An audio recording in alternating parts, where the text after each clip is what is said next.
Hello guys, what's going on? It's DikaiosOne here. I know it's been a while, but I am now bringing you another StarCraft game. I'm going to be trying to get really serious about this again. I've been really busy with like school and personal life and all that sort of stuff, so I haven't really had time to do any sort of casting.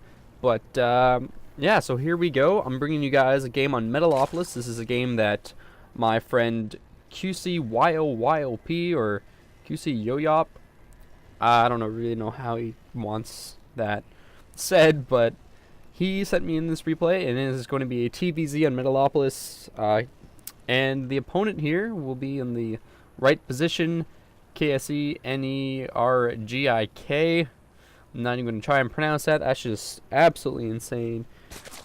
And you can see here Overlord immediately scouting this kind of close air position, seeing that he isn't there. So of course the Zerg player knows that Yo-Yo here is going to be in the left position, because on Metalopolis you cannot spawn in the close positions by ground, which is very good, I guess, for players that aren't Zerg, because of course by close ground positions here it's going to be really easy for like a 6 pool or something like that to do some serious damage.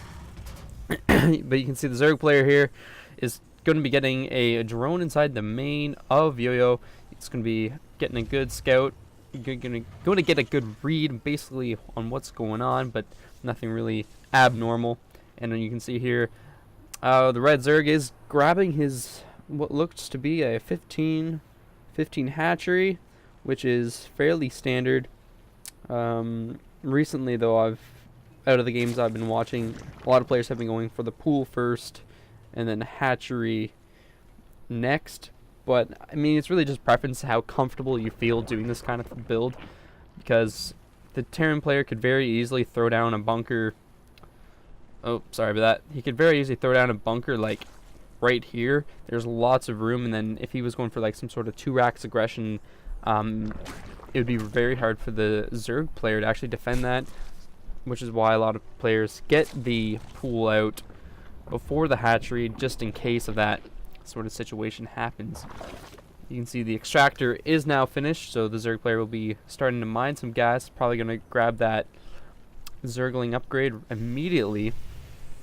And you can see Terran player here, Yo-Yo, is grabbing his tech lab right off the bat, and you can see he does have his gas, so he's probably going to go for some sort of Reaper harassment. I haven't seen this replay yet, so I don't know for sure what's happening. Very interesting build, going for like a 1 racks expand, probably with Reaper. No, actually still building Marines. I definitely would have expected to see Reapers.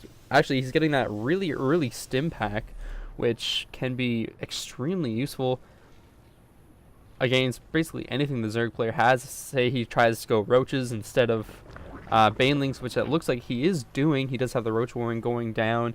His Queen now just popping up. His expand, his natural is down, but he has started absolutely no saturation, doesn't even have any drones in production.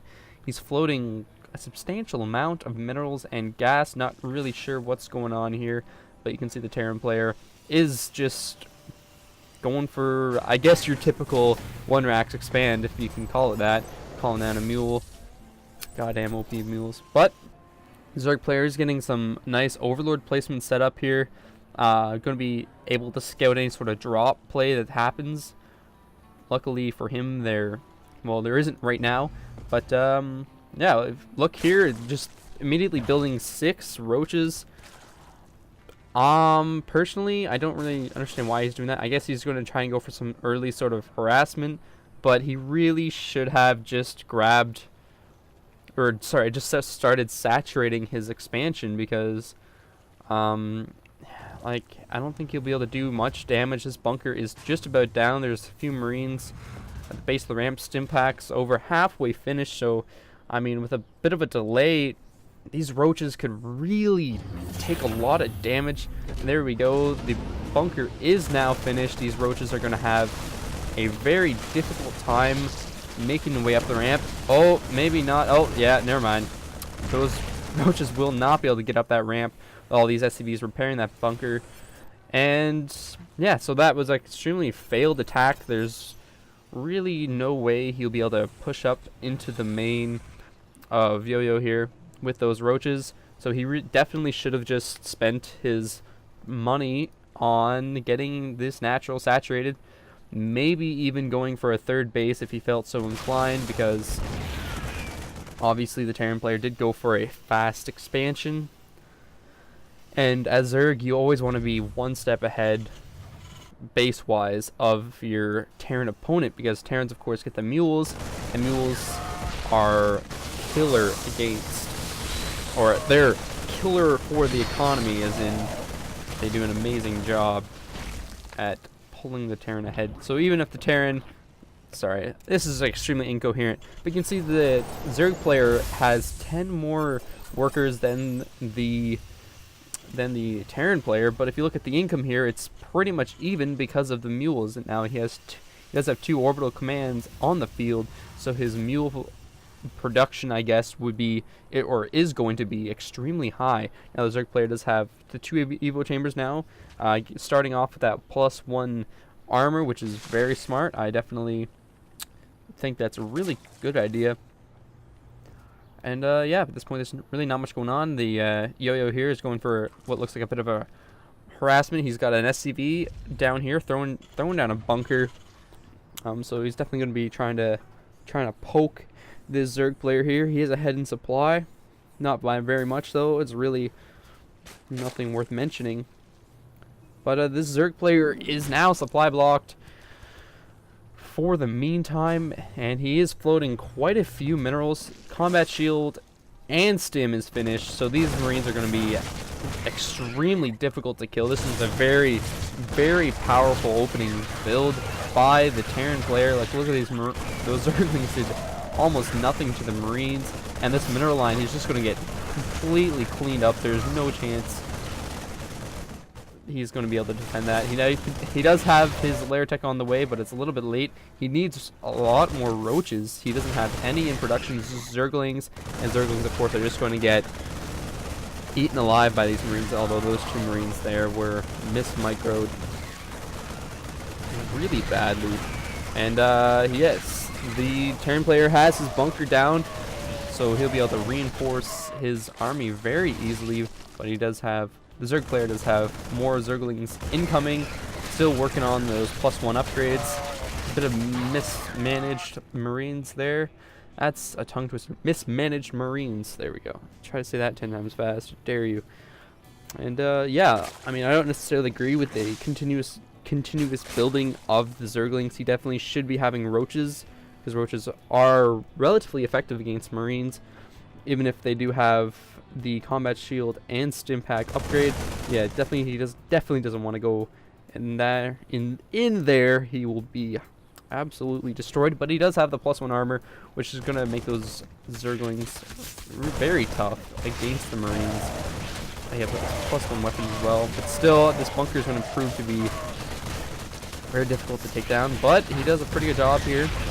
Yo-Yo was not really, I don't know, like, defending that position very well. He bunch of missed micro, I don't even know what I'm saying, but yeah, he's just chasing down these Marines here. He does have siege tanks on the field. Siege tanks, of course, are amazing against Zerglings, especially with siege tech, which he does have siege tech, yes. He is grabbing his 3rd base, and I guess the Zerg is just restarting his 3rd.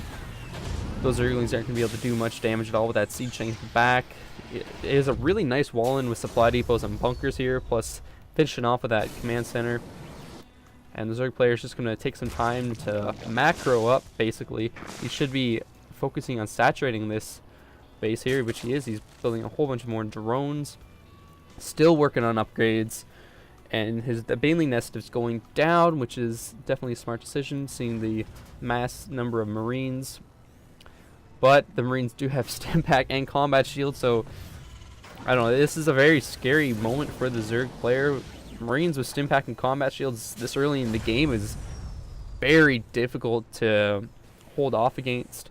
Plus the Terran player is, he does have a substantial lead in supply. You can see he's moving out here. The Zerg player does not know this is happening. He doesn't have a single Zergling on these watchtowers, which is a rather large mistake if you ask me. Zerglings are extremely cheap and fast, so it's really easy. Just put one on this watchtower, one on this watchtower, and it helps you so much, because if you can see this coming, you could react accordingly. You could have got all of these drones out of this third base here, because, well, right now frankly it's too late. He's gonna lose a few because he didn't see these guys coming. And there you go. If you look at the units lost tab here, the Zerg player is definitely far behind. I can't remember. It's Control R. Yeah. Workers killed. The Zerg players lost 24 workers, which is absolutely insane, versus the 2 that the Terran has lost. And if you look at the units tab here, the Terran is ahead in workers. That is a very scary position to be in. There's really not much the Zerg player can do aside from, I would suggest, an all-in kind of attack. But even that wouldn't work very well, since there are medevacs on the field now. And oh my goodness, medevacs plus combat shield Marines, that is, well, Zerglings by themselves will not be able to do almost anything to that kind of army.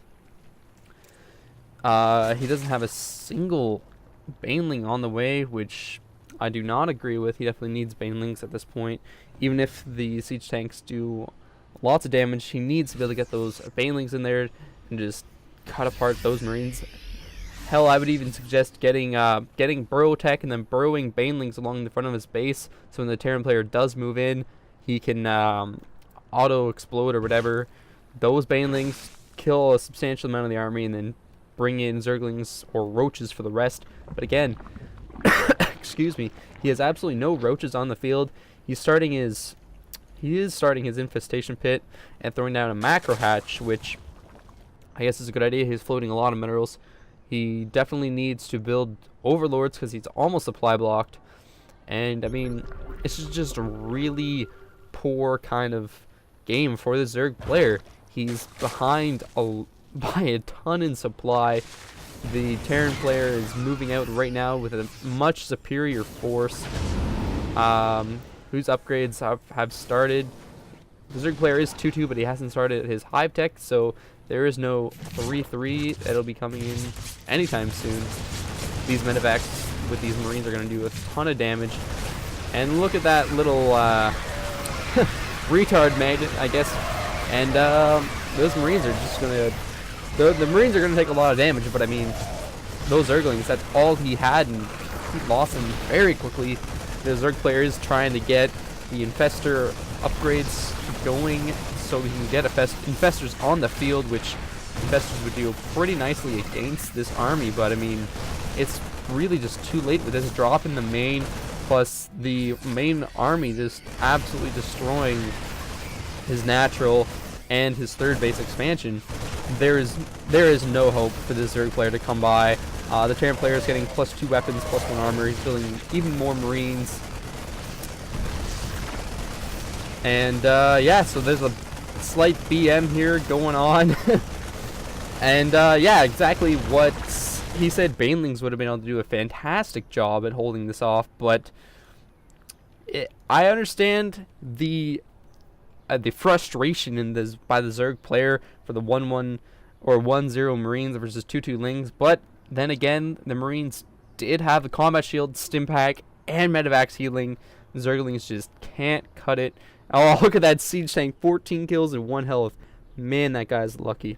But thank you very much for watching. I hope you enjoyed the video, and hopefully I'll be uploading more videos shortly. Thanks.